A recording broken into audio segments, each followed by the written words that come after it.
bagaimana strategi penyusunan manpower terhadap reliability yang bagus. Apakah agar tujuan reliability-nya dapat tercapai. Jadi ini kaitannya dengan pengelolaan resource ya.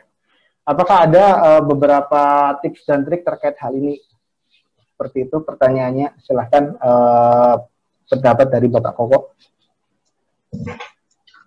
Oke, baik Pak. Dalam melakukan peningkatan reliability atau pengoptimalan reliability dalam point of view bagaimana kita bisa mengelola aset berdasarkan risiko yang ada 3 target yang harus kita balance. Pertama adalah risiko, kemudian performance dari aset tersebut, lalu biaya yang kita keluarkan.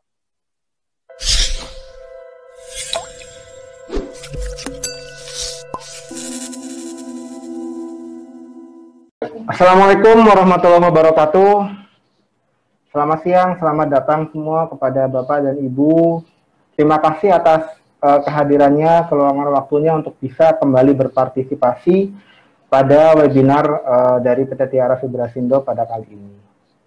Pada kesempatan ini kami akan mengemukakan mengenai bagaimana melakukan reliability monitoring. Nah, pada webinar ini akan disampaikan oleh Bapak Francisco Simamora. Bapak Francisco Simamora merupakan salah satu produk spesialis dari PT Tiara Vibrasindo yang telah berpengalaman di bidang reliability management, yang telah terlibat pula dalam banyak proyek seperti RCM study, kemudian setting up asset management inisiatif di banyak pembangkit, serta RAM analysis dengan bad actor analysis di banyak industri kali ini. Sebelumnya perkenalkan, saya Habib Fajarsyah, saya yang akan memoderatori pada sesi webinar kali ini. Nah, untuk webinar kali ini akan kami bagi menjadi 2 sesi ya Pak dan Bu. Yang pertama sesi pemaparan yang akan disampaikan oleh Bapak Francisco Simamora mengenai bagaimana melakukan reliability monitoring. Dan yang kedua adalah sesi tanya jawab. Tetapi nanti apabila selama proses pemaparan Bapak atau Ibu memiliki pertanyaan, langsung saja Pak dituliskan, diketikkan pada bagian Q&A. Pertanyaan-pertanyaan tersebut kami akan keep, kami akan tampung, dan kami akan munculkan pada saat sesi tanya jawab di sesi yang kedua nanti. Gitu. Baik. Langsung saja kita akan masuk ke sesi pemaparan yang akan disampaikan oleh Bapak Francisco Simamora. Untuk Bapak Francisco Simamora, waktu dan tempat kami sediakan. Silahkan.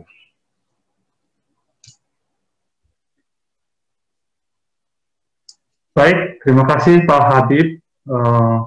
Terima kasih Bapak dan Ibu sekalian sudah berkesempatan hadir di webinar kali ini. Siang hari ini saya akan menyampaikan materi terkait tentang bagaimana reliability monitoring yang ada. Biasa dipanggil Koko, Bapak-bapak silahkan kalau ada yang mau memanggil saya Koko, dan Ibu sekalian bisa memanggil saya Koko juga. Topik kali ini tidak lepas juga dari rangkaian yang ada di kegiatan Tiara Reliability User Conference sebelumnya, dengan memapping, dengan point of view yang akan kita bahas adalah di bagian reliability management. Namun tidak lepas daripada lingkup keseluruhan bagaimana pencapaiannya dalam pengambilan keputusan yang berbasis resiko.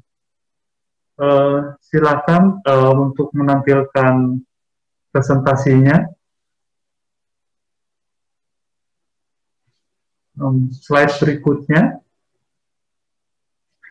Nah, ini beberapa rangkaian utama, 3 hal yang akan kita bahas siang ini adalah sebenarnya apa yang menjadi musuh reliability dan mengapa harus dilakukan pemonitoran reliability. Bahwa saya cuplik mengapa, karena poinnya adalah bahwa reliability ini bukan suatu leading indikator, melainkan suatu lagging indikator yang terdiri dari beberapa keterkaitan proses dan KPI-nya. Nah, saya akan mencuplik beberapa tantangan yang Bapak hadapi dalam merangkai framework yang ada, lalu kemudian kita susun bagaimana Bapak bisa menyelesaikan per masing-masing tantangan tersebut dalam bagian framework, sehingga Bapak bisa mendeskripsikan kira-kira siapa yang akan menjadi PIC di tempat Bapak sekalian, di organisasi Bapak sekalian. Nah, boleh disilakan slide berikutnya.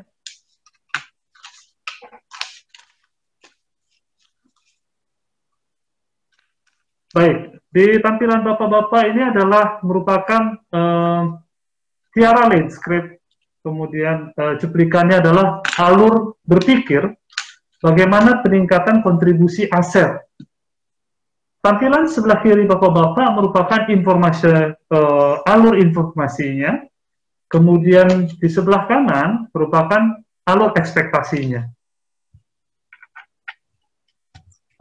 Maaf sebentar.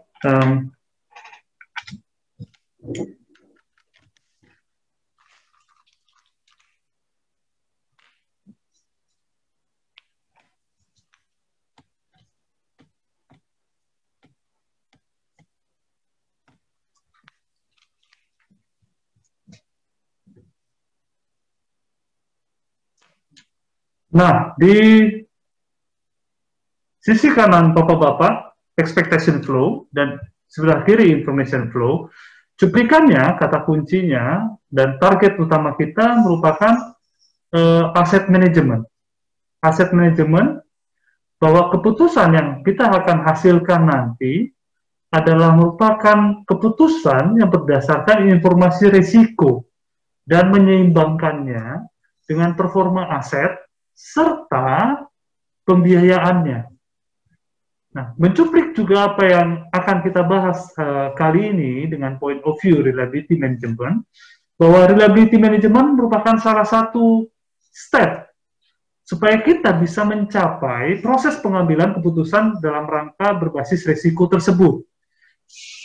Tertampil di depan Bapak-Bapak ada kriteria 80% yang ada di depan layar, mencuplik bahwa ini, reliability management, merupakan salah satu faktor dalam pencapaian aset manajemen, pengelolaan aset yang berbasis risiko.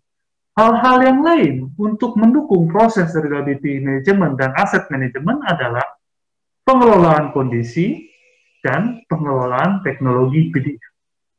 Harus kita rangkai semuanya, dan satu hal lagi yang menjadi cuplikannya adalah bahwa semua program terintegrasi dan tidak boleh bekerja pada silonya masing-masing.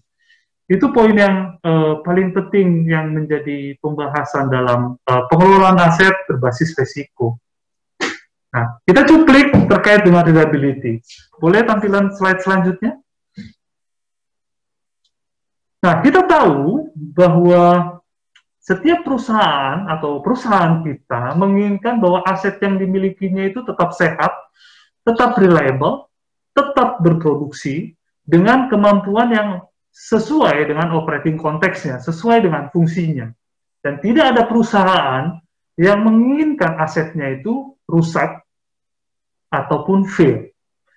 Nah, kita tahu bahwa challenge berikutnya adalah kita tidak menginginkan bahwa akan ada breakdown maintenance yang dapat menyebabkan keadaan pengelolaan kita, pengelolaan aset, itu menjadi lebih mahal, lebih berbahaya, dan bahkan bisa membuat frustasi Bapak-Bapak sekalian yang mengelola aset tersebut.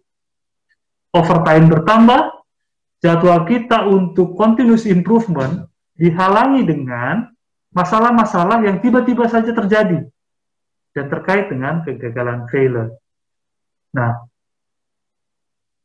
selanjutnya boleh tampilkan slide-nya. Nah, tampilan di depan saya mencuplik dalam satu rangkaian sederhana adalah apa saja tantangan yang ada dalam peningkatan reliability. Pertama, kita mulai dari jam 12, pelanggaran strategi. Tentunya kita tidak menginginkan strategi yang sudah kita terjemahkan, yang sudah kita bahas, itu dilanggar, tidak dilakukan. Nah, bahasa yang lebih rendah lagi adalah, jangan-jangan kita tidak punya strateginya. Kita tidak punya strateginya, akhirnya, ya pelanggaran-pelanggaran ataupun kegagalan-kegagalan yang diasumsikan itu bisa dicegah, ternyata terjadi.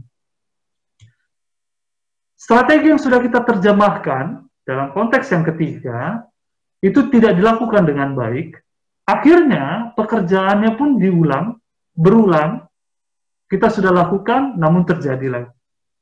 Tidak ada root cause failure analysis untuk mengeliminasi penyebab kegagalan. Kita tahu bahwa strategi yang sudah kita lakukan itu, yang sudah kita definisikan, itu pasti harapannya adalah berkembang dengan lebih baik. Kita tidak menginginkan hal-hal yang baru, dan itu tidak kita terjemahkan ke dalam strategi kita. Akhirnya, apa yang sudah pernah terjadi, tidak pernah tercatat, strateginya tidak pernah terdevelop, akhirnya ya terjadi berulang. Begitu saja siklusnya. Nah, kejadian yang lain adalah bahwa standar itu menjadi longgar. Sudah kita definisikan ke dalam strategi, sudah kita define standarnya, performance standarnya, ya, namun standarnya itu pun tidak menjadi longgar.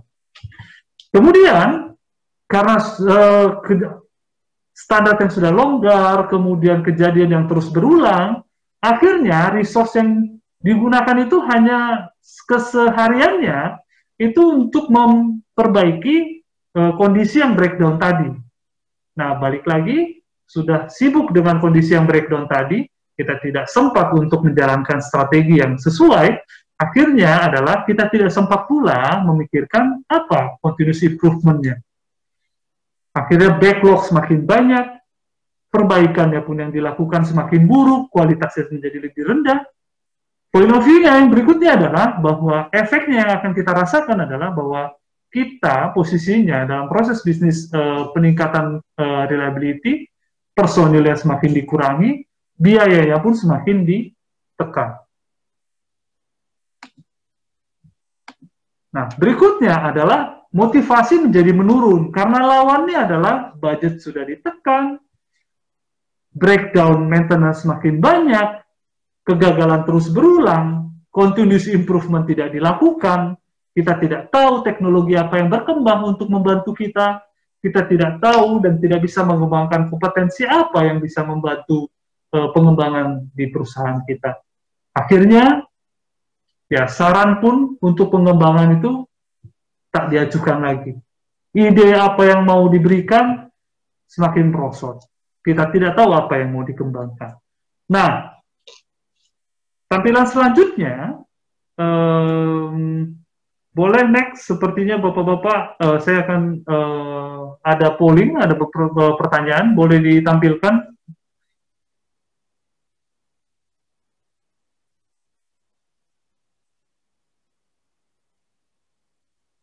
Pollingnya.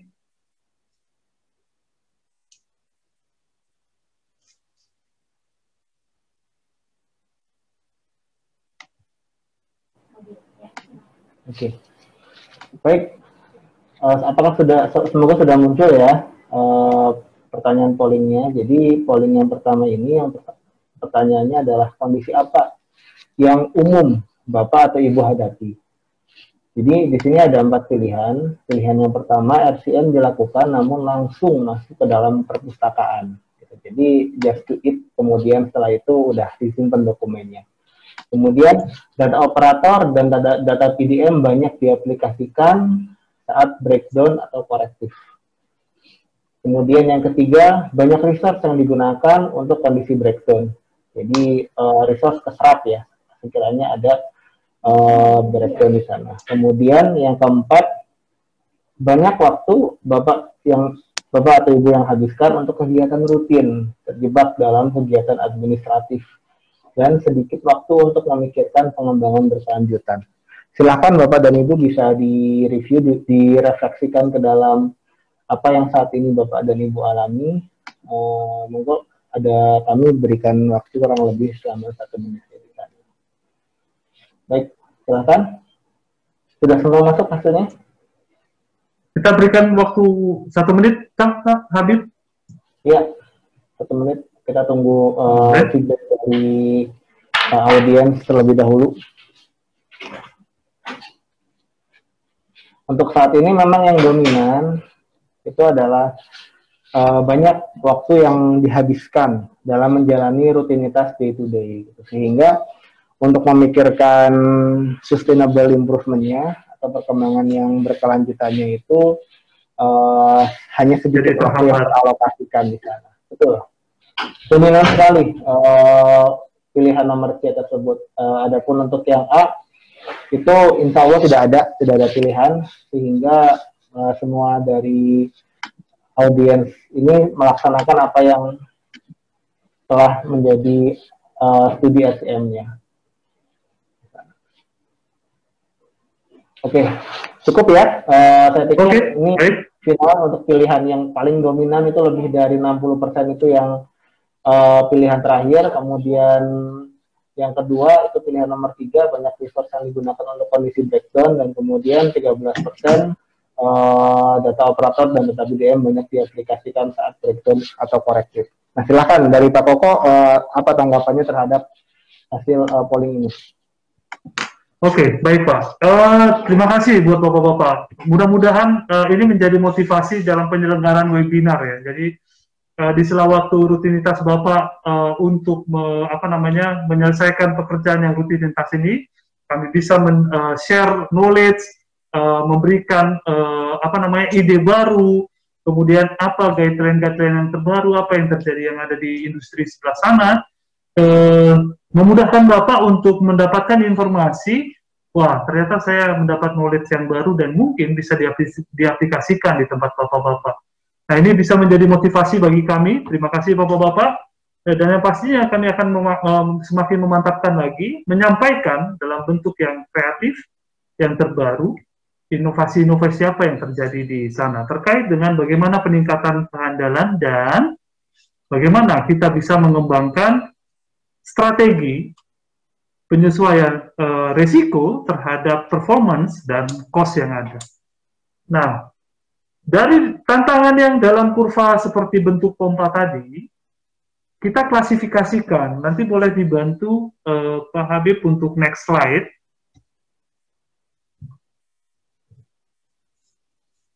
Dari tantangan-tantangan dalam peningkatan reliability ini, nah, kita menyederhanakannya lagi. Sebenarnya tantangannya itu masuk di kotak yang mana? Bagaimana kita bisa mendeskripsikannya? Nah, ada 4 kotak utama yang tertampil di dalam warna biru di depan Bapak-Bapak. Adalah pertama, pengelolaan strategi dari sebelah kiri. Kemudian setelahnya pengelolaan kondisi, pengelolaan risiko, pengelolaan resource. Nah, kalau bagi Bapak-Bapak yang mengikuti materi di salah satu yang dibawakan oleh Pak Ashari, Bapak-Bapak bisa mencuplik dengan mudah bahwa kotak yang ada, 4 yang ada di depan Bapak-Bapak, ini merupakan cuplikan yang ada di dalam presentasi Pak Ashari. Tampilan apa yang ada di bawahnya, itu merupakan tantangan-tantangan yang saya kotak, supaya Bapak bisa lebih mudah memikirkan framework terkait dengan bagaimana saya mengeliminasi tantangan tersebut. Nah, dalam pengelolaan strategi, saya cuplik di depan Bapak-Bapak sekalian bahwa strateginya itu sudah kita definisikan di dalam pengelolaan strategi. Sehingga pelanggaran strategi itu tidak ada lagi.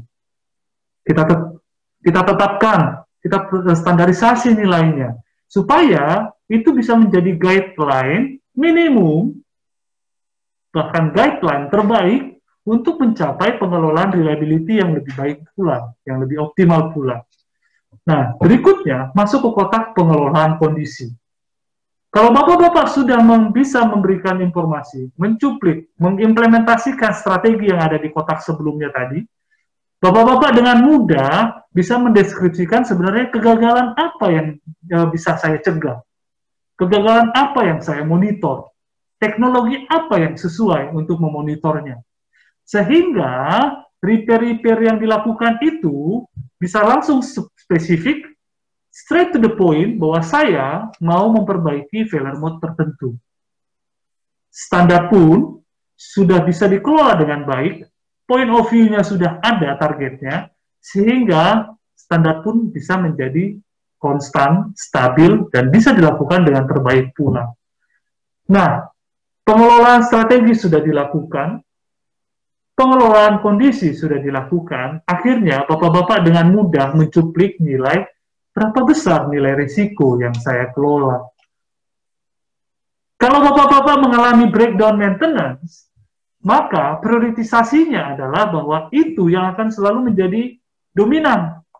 Padahal sebenarnya kita bisa merencanakan dengan memanfaatkan teknologi untuk memonitor kondisi equipment Bapak-Bapak sekalian.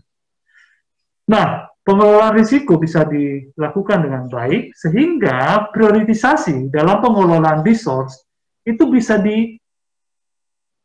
diprioritaskan mana pekerjaan yang lebih prioritas, risiko yang lebih tinggi, backlog pun semakin berkurang.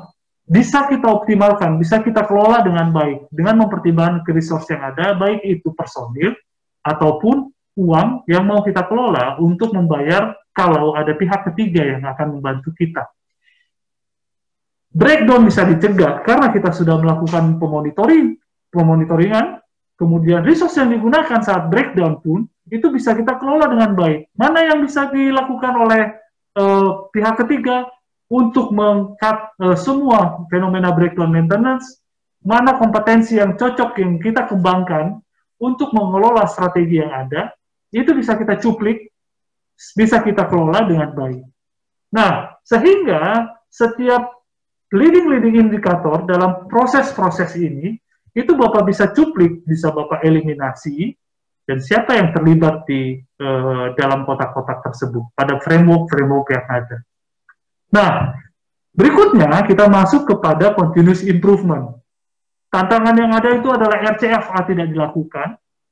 Kalau kita sudah melakukan framework yang baik dari proses yang sebelumnya, RCFA wajib kita lakukan untuk mengembangkan strategi kita. Karena kita tahu bahwa ada failure mode yang mungkin pernah terjadi di teman kita, di industri lain, ataupun berdasarkan literasi. Kita bisa kembangkan strategi kita, akhirnya saran-saran yang ada, baik dari personil yang ada di perusahaan kita, ataupun personil-personil yang mungkin di luar dari organisasi kita, bisa kita kembangkan strateginya dengan lebih spesifik, dan karena sifatnya lebih praktikal kepada bisnis kita. Nah, tantangan berikutnya, kalau ini kita tidak jalankan dalam kotak merah yang terluar di depan Bapak-Bapak adalah bahwa kalau ini semua kita tidak lakukan, maka efeknya adalah motivasi semakin menurun, pengurangan biaya dan personil. Akhirnya apa? Kita tidak bisa mengembangkan reliability yang ada di tempat kita. Motivasi menurun, bahkan leading indikator yang ada dalam kotak-kotak framework, 4 framework yang besar yang ada itu kita tidak lakukan.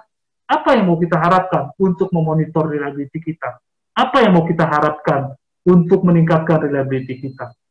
Nah, hal yang menjadi dasar yang mau jadi saya lakukan adalah slide berikutnya akan menampilkan kira-kira apa langkah-langkah yang bisa kita lakukan untuk mengeliminasinya. Boleh slide berikutnya?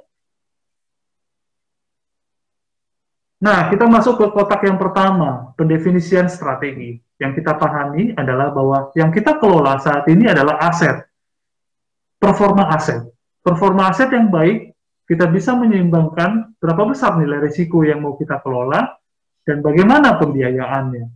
Kita pahami failure-nya, kita memahami efek, dan bagaimana penyebab-penyebab.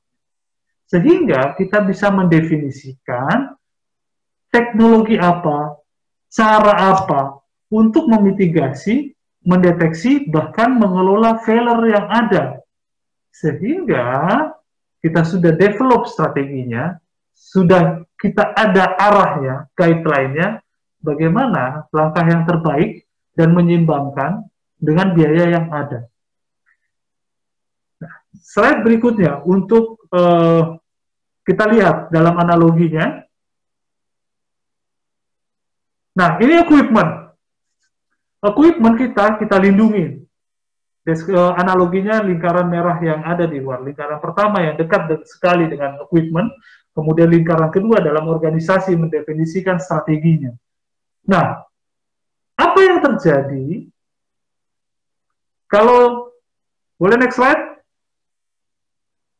Kalau failure mode yang ada atau kondisi yang men-trigger kegagalan terhadap equipment tersebut, kita cover, kita counter, kita lindungi dia berdasarkan strategi yang ada.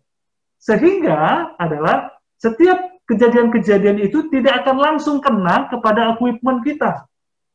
Bayangkan, nanti tampilan di slide berikutnya. Bayangkan, boleh next? Bayangkan kalau setiap kejadian kondisi yang men-trigger failure, itu bisa langsung kena kepada equipment kita. Tidak ada strategi, tidak ada pemonitoran terhadap equipment kita.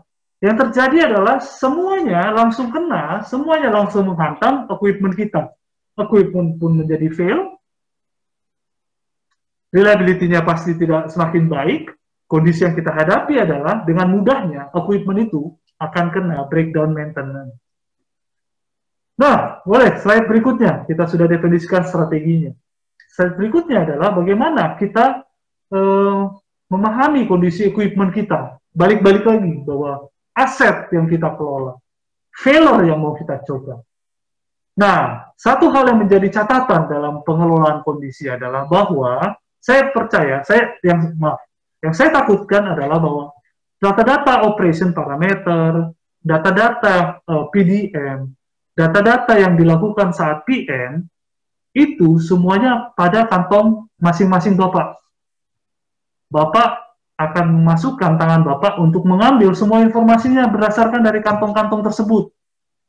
Saya takutkan kondisinya seperti itu. Nah, apa yang menjadi harapan terbaik terkait dengan pengelolaan kondisi? Informasinya itu harus terintegrasi. Operator harus memberikan informasinya, PDM harus memberikan informasinya, tim maintenance saat melakukan PM harus memberikan feedback-nya, sehingga jangan ada suborganisasi yang berada di perusahaan Bapak itu bekerja pada masing-masing cara pandangnya masing-masing tersendiri. Semuanya harus terintegrasi. Karena challenge kita, capaian tertinggi kita adalah kita mau mengelola aset itu menjadi lebih baik karena ada risiko yang mau kita kelola dan ada biaya yang mau kita kelola juga. Perlu kita seimbangkan antara performa, risiko, dan biaya yang mau kita keluarkan. Itu challenge dan harapan terbaik, bagaimana kita harus mengintegrasikan semua informasi untuk mengelola kondisi aset.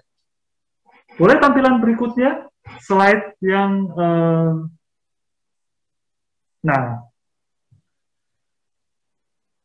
Bapak-bapak butuh platform yang bisa mengintegrasikan seluruh informasi yang ada.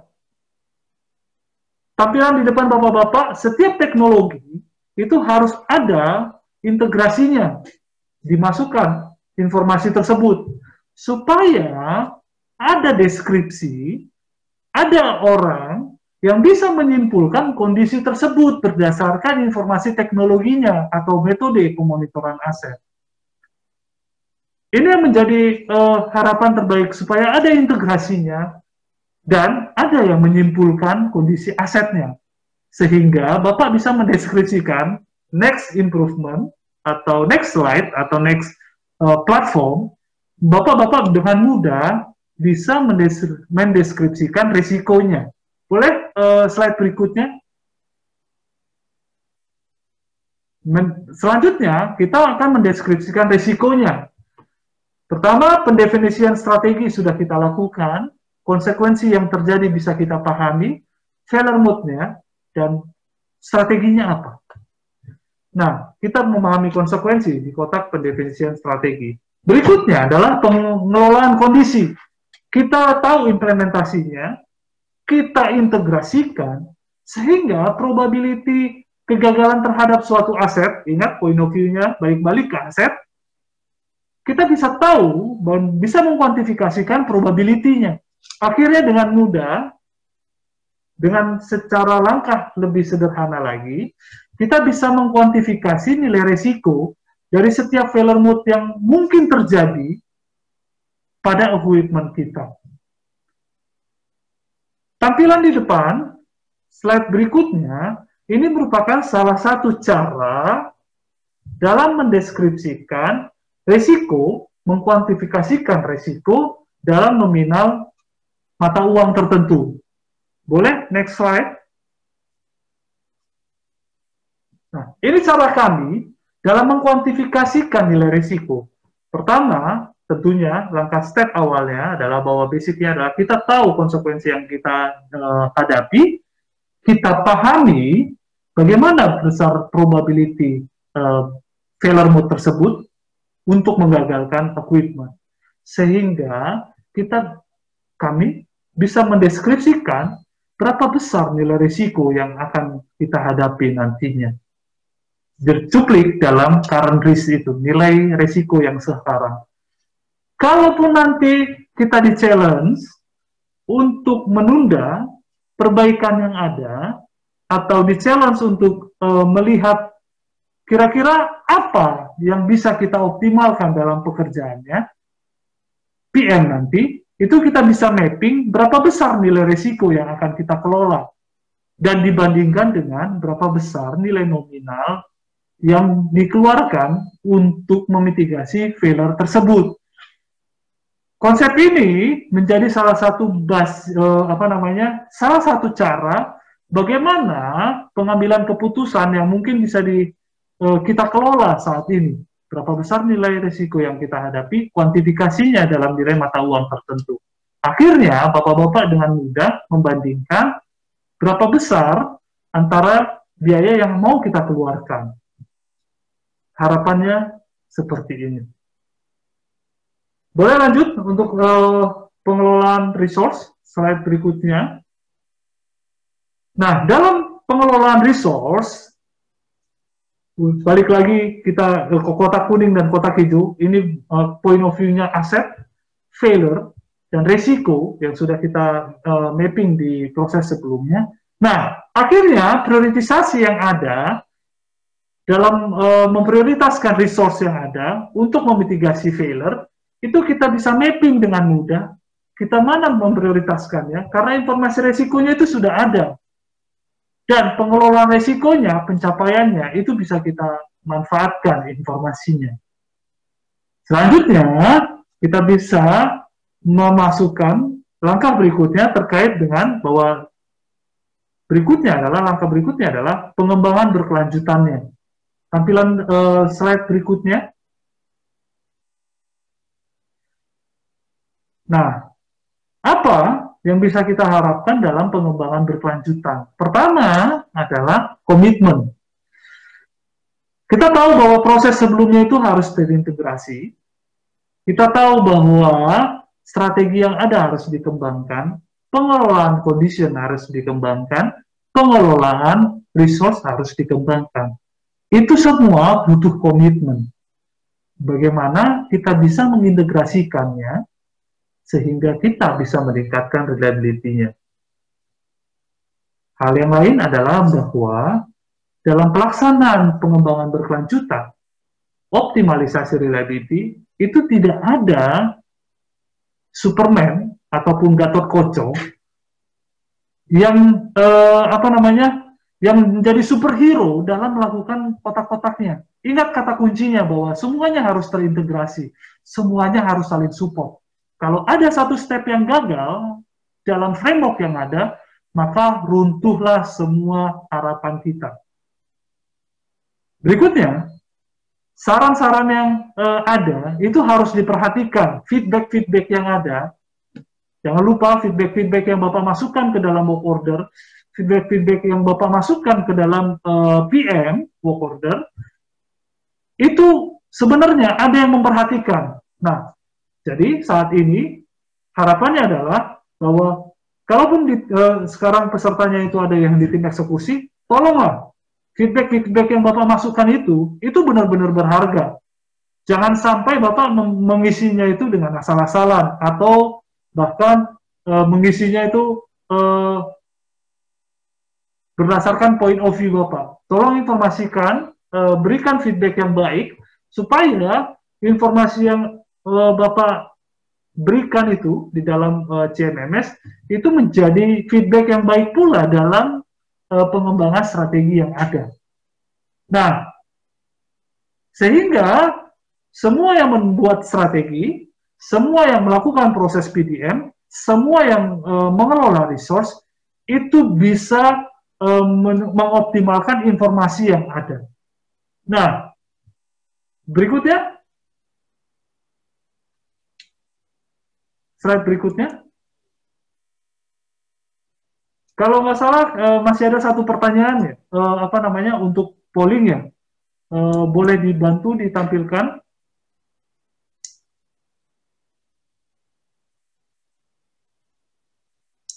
Jadi tadi saya sudah memberikan framework, lalu kemudian bagaimana meng-counter tantangan yang ada. Nah, berikutnya, Bapak-Bapak bisa lihat di tampilan Bapak-Bapak ada polling. Boleh dibawakan Pak Habib.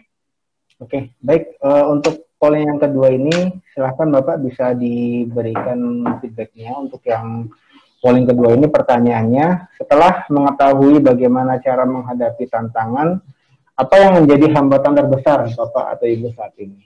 Yang pertama, tidak ada hambatan sama sekali, kemudian tidak ada waktu, tidak ada personil, tidak ada teknologi, atau yang terakhir, tidak didukung atasan. Silahkan untuk polling ini bisa diisi, kami berikan waktu 1 menit.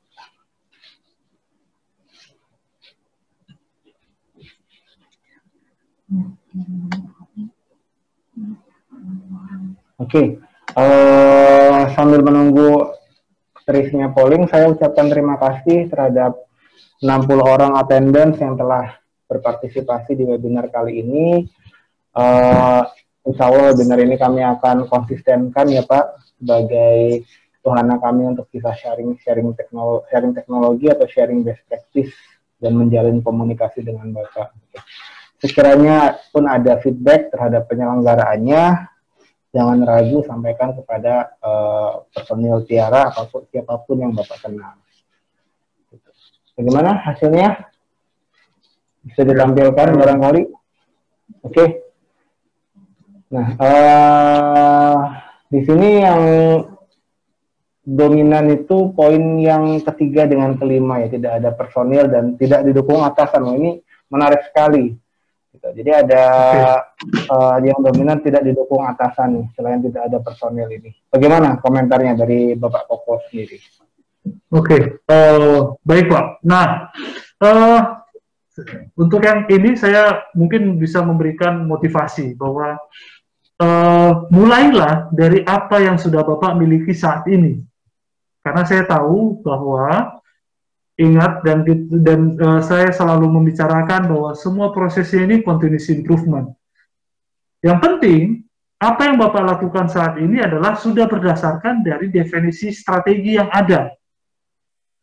Bangunlah semua perencanaan dan pengelolaan resource, pengelolaan teknologi, berdasarkan dari strategi yang kita inginkan terlebih dahulu. Kemudian, bandingkan juga dengan biaya, dan prioritisasilah semua failure mode yang ada dan program yang ada terkait dengan biaya. Satu persatu kuenya Bapak habisin. Saya tahu bahwa mulut kita juga terbatas, rahang kita juga terbatas, kekuatan kita terbatas. Nah, itu makanannya nggak mungkin bisa langsung sekaligus masuk kita telan bulat-bulat.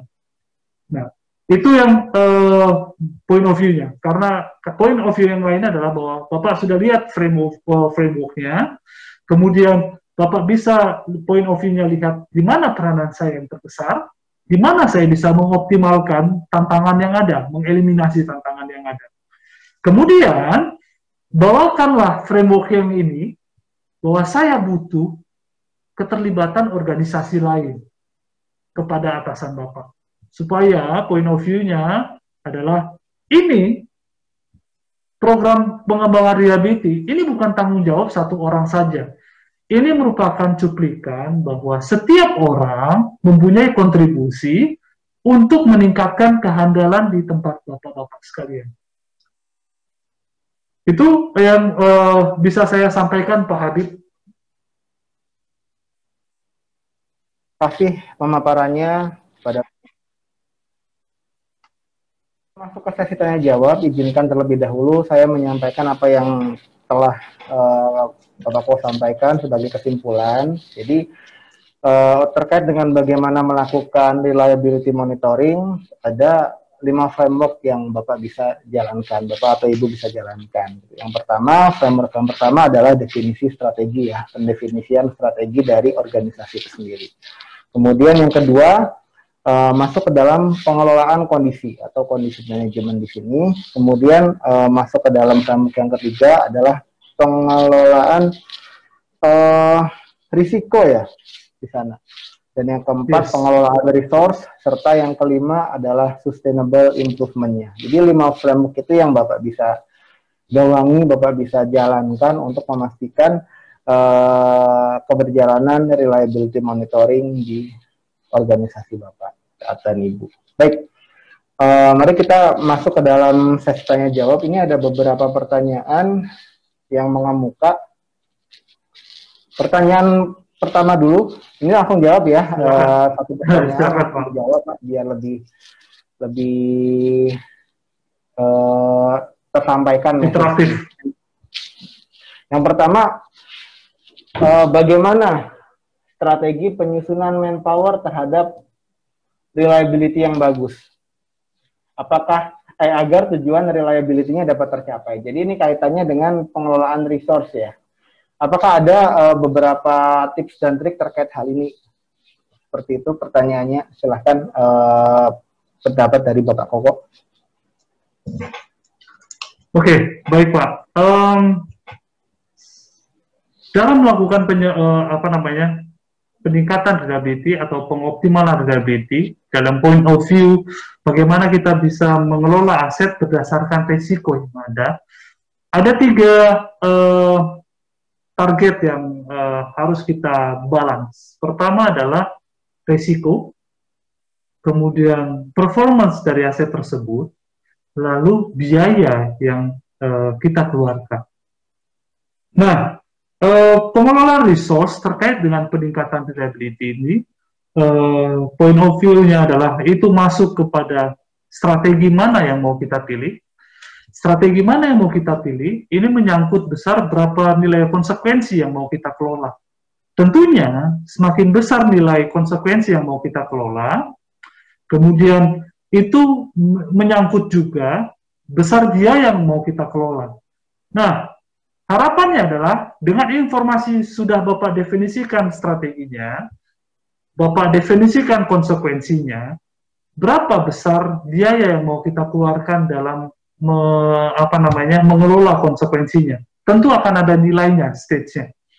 Nah, capaian berikutnya itu diseimbangkan dengan performa yang mau kita capai. Bilanglah bahwa kita mau menginginkan nilai produksi tertentu dari equipment kita tahun ini. Berapa volumenya? Kalau targetnya besar, pastinya pun biaya yang dibutuhkan juga besar. Namun point of view-nya adalah kita punya basis data untuk menyampaikan bahwa berapa besar biaya yang kita keluarkan untuk mencapai performa tersebut. Nah, idenya seperti itu, Pak. Dalam kacamatanya, dalam bentuk kurva, bervariasi. Pada setiap industri bervariasi. Kita butuh terjemahkan pada spesifik target yang mau Bapak inginkan. Begitu, Pak Habib. Menegaskan ya Pak ya, jadi pengelolaan atau strategi penyusunan manpower ini akan bergantung sekali dari pengelolaan kondisi dan pengelolaan risiko yang diperlukan atau yang mau kita capai, mau dicapai tersebut ya. Oh, betul. Ya. Oke, masuk ke pertanyaan selanjutnya Pak. Kira-kira untuk proses yang telah berjalan ya, kan semuanya plan sudah berjalan di sini. Oh ya, betul Pak. Sering dijumpai bisnis proses yang sudah ada. Gitu. Namun kemudian ada challenge yaitu pergeseran atau penggantian orang, dan ternyata pergeseran atau penggantian orang ini ternyata memiliki value yang berbeda, namun yang membuat si bisnis prosesnya tidak jalan gitu, di sini. Nah, bagaimana memastikan keberjalanan bisnis proses ini walaupun orang itu sering berganti-ganti? Seperti itu. Nah, oke. Baik, Pak. Ini saya mencuplik terkait dengan ritme dan KPI. Karena keterlibatan yang ada di dalam framework ini tampilnya sangat sederhana di tampilan saya tampilkan, sebenarnya ada beberapa komponen yang itu saling terkait di dalamnya. Nah, hal yang paling mudah yang bisa kita kelola saat ini adalah bagaimana kita bisa mengkoneksikan antar dua suborganisasi. Take and give. Apa yang akan diberikan dari suborganisasi A ke suborganisasi B. Begitu sebaliknya. Ingat, mengenai take and give ini adalah bentuk apa datanya, bentuk apa informasi yang menjadi feedback yang diberikan. Nah, kemudian adalah, saya sudah memberikan dua ya Pak, take and give. Data, informasi apa atau feedback apa yang diberikan. Yang ketiga adalah di mana dia ditransaksikan. Ritmenya harus ada, bentuk formalitasnya harus ada, supaya itu menjadi guideline atau patokan bahwa proses itu berjalan dengan sebaiknya. Tentunya setelah kita bisa mendefinisikan take and give-nya, kemudian kapan ritmenya untuk bertransaksi, ritmenya itu, sehingga dengan mudah kita bisa mengelola KPI-nya. Karena spesifik targetnya. Pertama adalah, suborganisasi A memberikan apa ke suborganisasi B? Suborganisasi B sudah melakukannya kah? Membalikan suborganisasi A. Kapan dia melakukannya? Bagaimana KPI-nya? Baik terkait dengan KPI penyelenggaraannya, ataupun KPI terkait target performa ataupun pengelolaan yang dia lakukan di dalamnya.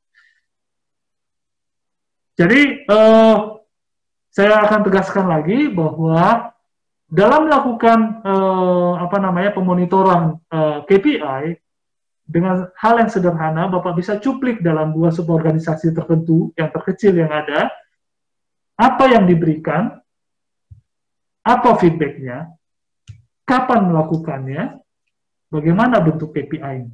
Begitu Pak Habib.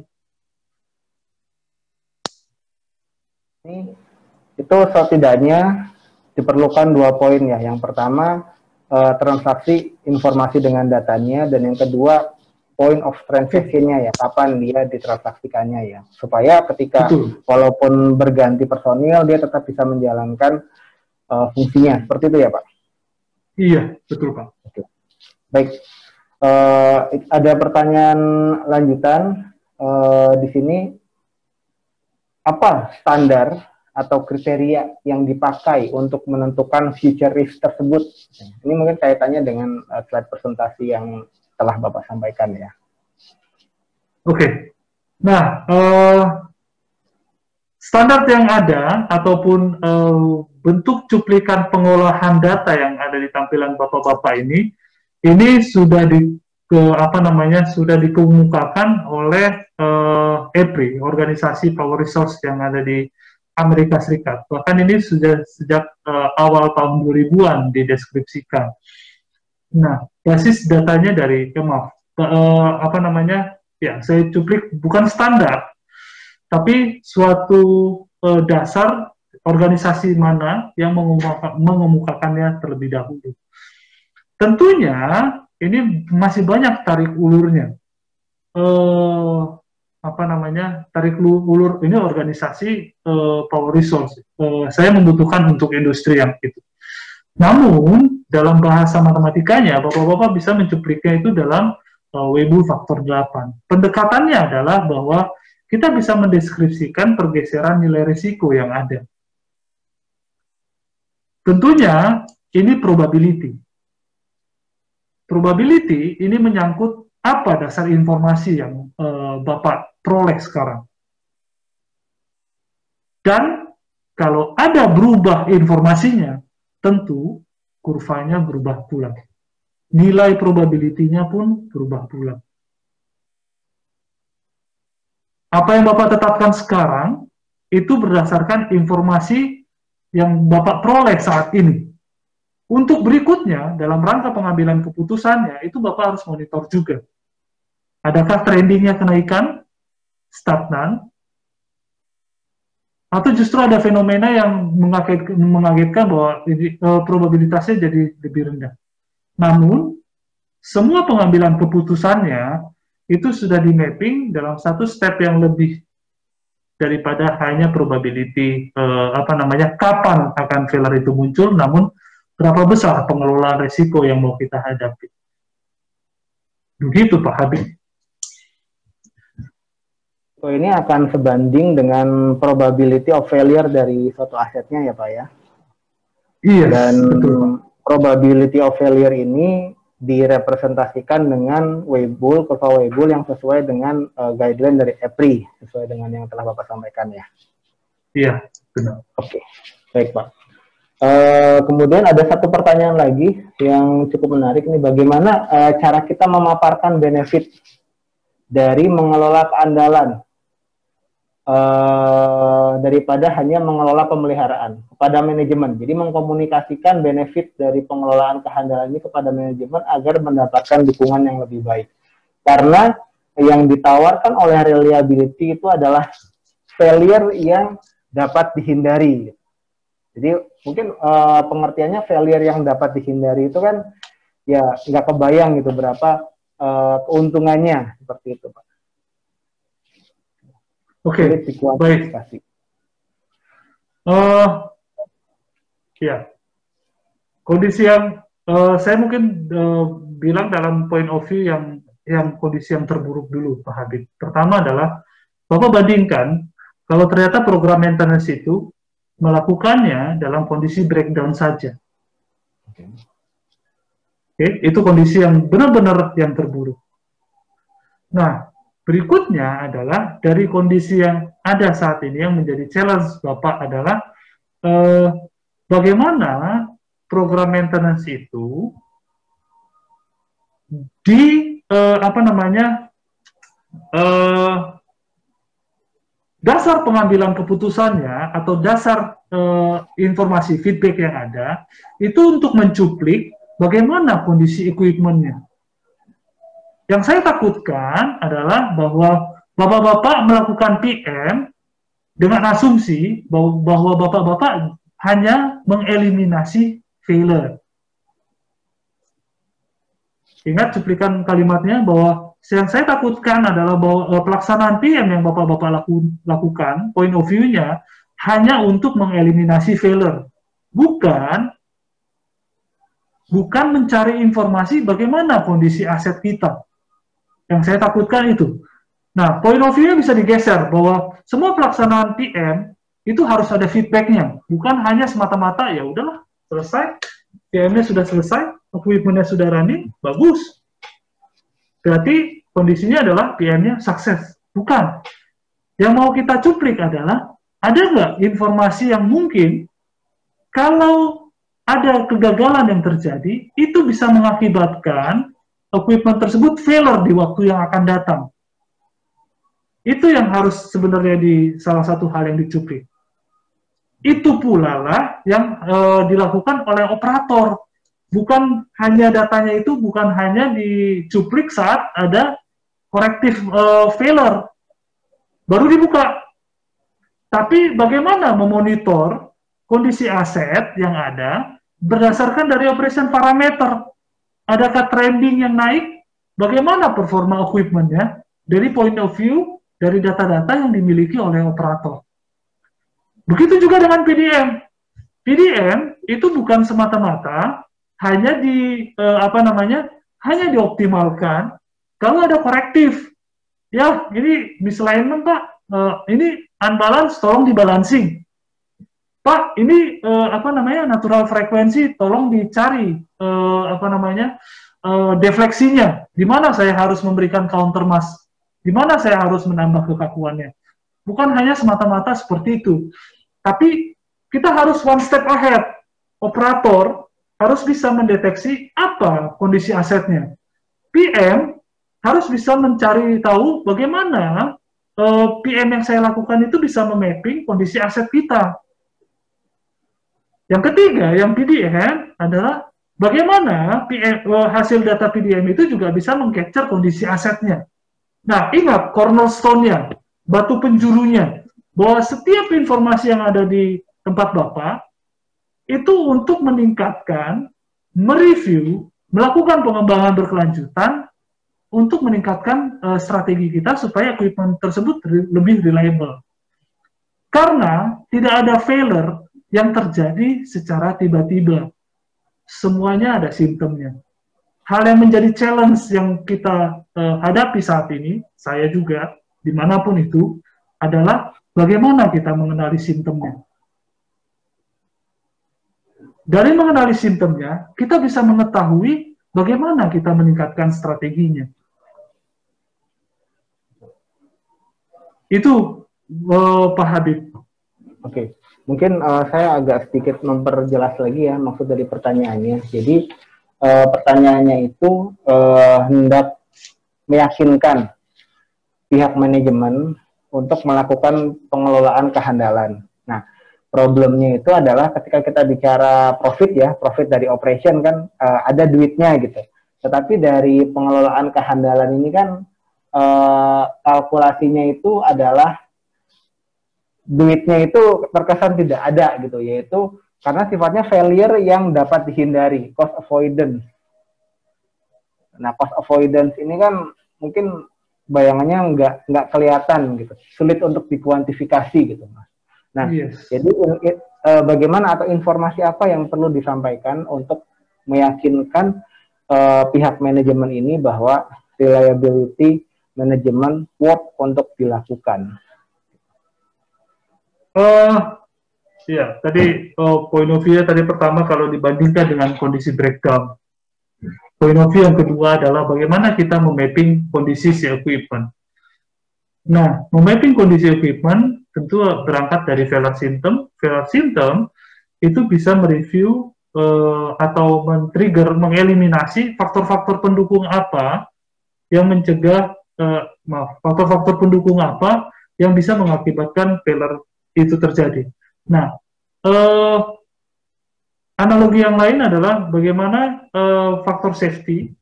Kalau ada kondisi tidak gagal, kita sudah mengeliminasinya, maka tidak akan ada efeknya. Nah, berikutnya adalah karena cornerstone-nya itu dari pengenalan kondisi aset, kita bisa mengeluarkan biayanya untuk mengenali kondisi aset, kita bisa mengembangkan strateginya sehingga equipment tersebut lebih reliable. Akhirnya adalah untuk efek berikutnya adalah bagaimana equipment tersebut bisa running lebih optimal, lebih terencana. Ingat point of view-nya Pak ya, lebih terencana. Nah, lebih terencana ini bisa memapping adalah kira-kira saya mau menargetkan apa di tahun mendatang, operasionalnya, kapasitas produksinya, berapa biaya yang saya harus keluarkan, itu lebih terencana.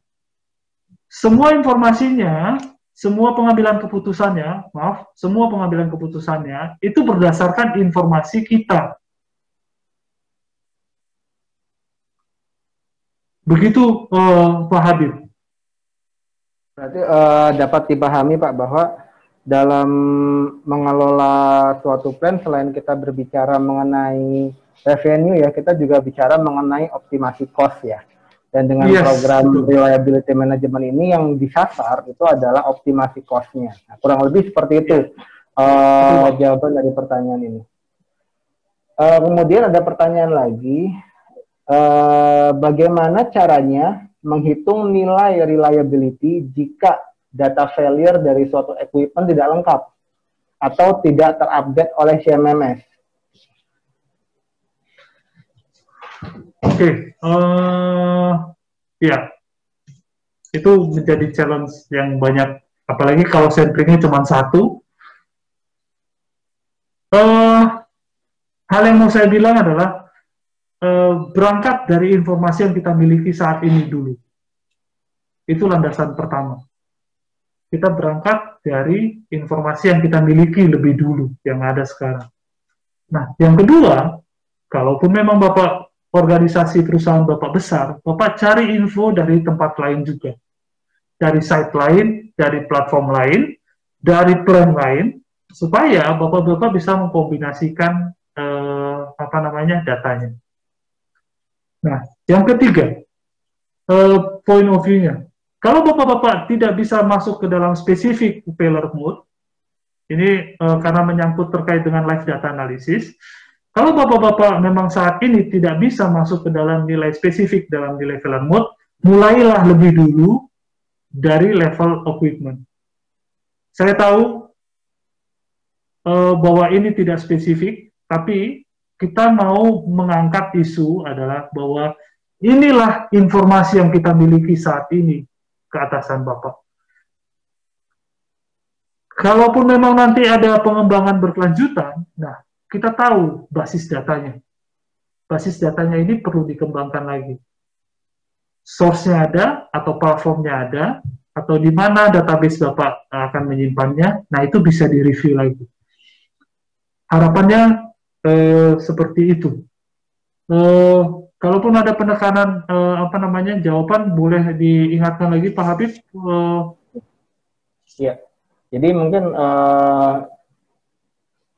ada perspektif yang Bapak Koko tawarkan ini. Jadi ketika data failure dari suatu equipment itu tidak tersedia atau tidak lengkap, mungkin kita bergeser dari persepsi bagaimana menghitung nilai reliability, tapi ke bagaimana kita melakukan langkah-langkah proaktif ya untuk mengelola failure tersebut. Seperti itu ya Pak, kurang lebih Pak. Ya, itu yang pertama, langkah-langkah proaktif. Langkah-langkah yang kedua adalah ya kita mulai dari informasi yang terendah dulu. Dari plan lain, dari tetangga kita misalkan, atau dari industri yang lain. Nah, mudah-mudahan suatu langkah kita dalam pengambilan keputusannya itu bisa berdasarkan informasi yang ada. Nanti ya berkelanjutan. Karena pengembangan reliability ini bukan one shot project, rumah udah jadi, atau reliability strateginya sudah jadi, ya sudah kita bisa tempati. Tidak kita rawat, rumah pun harus dirawat, ada tumbuh kembangnya juga. Ya kira-kira seperti itu Pak Habib. Baik Pak. Kemudian masuk ke pertanyaan selanjutnya nih Pak, ada pertanyaan yang mendasar. Apakah ukuran reliability pembangkit listrik itu adalah availability pembangkit tersebut? Nah, oke. Reliability itu main ke dalam satu konsep equipment, point of view-nya equipment. Availability itu menyangkut dengan keterkaitan dari seluruh integrasi equipment yang ada di tempat Bapak-Bapak. Oke, tentunya kalau konfigurasi dari plan Bapak itu ada backupnya, oke, ada backupnya, tentunya availability-nya itu pasti akan lebih tinggi dibandingkan dengan konfigurasi yang tidak memiliki backup equipment. Nah, challenge berikutnya adalah karena kita berhadapan dengan as it is atau plan kita sudah inherent. Nah, akhirnya challenge berikutnya adalah bahwa bagaimana equipment reliability yang ada di tempat Bapak itu meningkat, optimal, dan availability-nya itu mungkin bisa lebih tinggi lagi.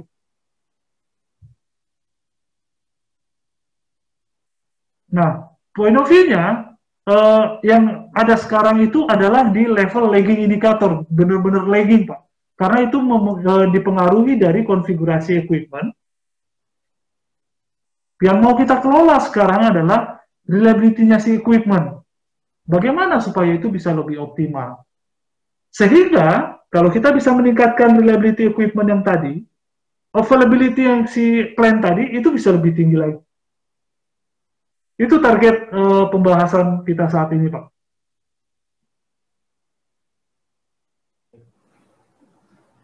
Baik, mungkin ini pertanyaan yang terakhir ya, karena Ya, silakan, ada Pak. keterbatasan waktu juga. Di sini ada pertanyaan, faktor apa saja yang harus diperhatikan untuk mendapatkan failure mode analysis pada suatu aset yang sudah breakdown. Jadi kondisinya asetnya sudah mengalami breakdown di sini, kemudian hendak mendapatkan failure mode analysis, dan faktor-faktor apa saja nih yang perlu diperhatikan untuk menyusun failure mode analysis itu? Biar saya mungkin mudah-mudahan Bapak yang memberikan pertanyaan ada feedback. Point of view-nya mungkin jadi ambigu ya Pak. Untuk sementara ambigu. Pertama adalah FMEA, tapi tadi cuplikan pertanyaan Pak Habib kayaknya ada mencuplik bahwa ini equipment-nya fail. Begitu ya Pak Habib ya? FMEA, tapi equipment-nya fail. Atau nah, baik. Saya bisa mengajukan bahwa yang akan Bapak hadapi nanti adalah suatu fenomena Bapak menerjemahkan sebenarnya apa yang menyebabkan equipment tersebut fail. Oke? Karena urutannya nanti, kalau equipment tersebut fail, urutannya nanti, jangan-jangan Bapak bukan menjawab pertanyaan, dan sebenarnya pertanyaan ini juga menjadi target dalam penyelesaian FMEA dengan yang optimal. Bahwa adakah strategi maintenance yang bisa mengeliminasi, bisa memonitor failure tersebut. Itu kata kalimatnya Pak, supaya Bapak tidak terjebak dalam suatu rangkaian root cause analysis. FMEA ini lebih menjawab apa strategi, bagaimana strategi untuk mengeliminasi, memonitor failure tersebut. Begitu Pak Habib. Jadi point of view-nya adalah kalau ditanya bagaimana kita membuat suatu program FMEA yang optimal, tidak terjebak pada tanda kutip penyelesaian root cause analysis, Bapak bisa berhenti kegiatan maintenance apa yang bisa dilakukan untuk mengeliminasi atau memonitor equipment tersebut. Oke, mungkin saya bantu untuk meng-align ya persepsinya ya Pak ya. Jadi untuk suatu aset dilakukan failure mode analysis dan effect analysis terlebih dahulu itu di awal ya, dan kemudian setelah asetnya itu mengalami breakdown maka baru dilakukan root cause analysis di sini. Gitu. Nah, mungkin mencoba untuk memahami maksud dari pertanyaannya.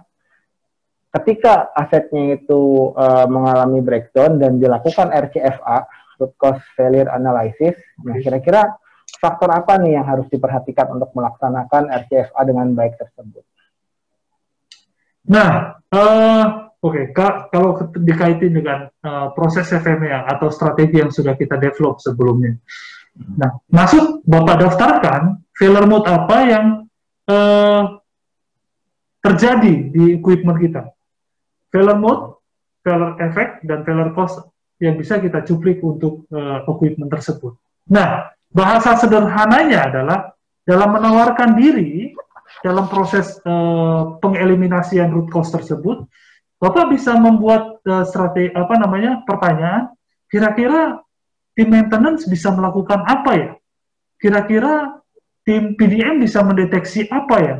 Kira-kira tim operation itu bisa mendeteksi atau memonitor parameter apa ya? Supaya pertama memang targetnya adalah kita mengeliminasi failure tersebut. Yang kedua adalah kalau strategi pertama jebol, berikutnya adalah adakah strategi kita untuk memonitor failure tersebut supaya kita bisa merencanakan perbaikannya. Kira-kira pertanyaannya, analoginya jadi seperti itu, Pak Habib. Oke. Berarti ketika suatu aset mengalami breakdown yang harus dievaluasi terlebih dahulu itu adalah apakah failure ini sudah dikelola dia di FMEA sebelumnya. Dan ini dikelola oleh siapa, dan nanti bagaimana failure-nya dikelola lebih baik lagi ya, seperti itu ya Pak? Iya, betul. Oke, baik. Baik, mungkin dari saya cukupkan Pak sesinya kali ini. Mohon maaf bagi semua attendance bahwa tidak semua pertanyaan kami munculkan, kami sampaikan ke Pak Koko, karena dari kami ada keterbatasan waktu juga. Kami mohon maaf untuk itu. Dan terakhir, kami ucapkan terima kasih atas partisipasinya, atas atensinya untuk hadir di webinar Tiara kali ini mengenai bagaimana melakukan reliability monitoring untuk itu. Baik, saya akhiri sesi webinar kali ini. Wassalamualaikum warahmatullahi wabarakatuh. Selamat sore. Waalaikumsalam. Terima kasih Bapak-Bapak semuanya. Tetap jaga kesehatan. Semoga kondisi pandemi ini cepat berlalu.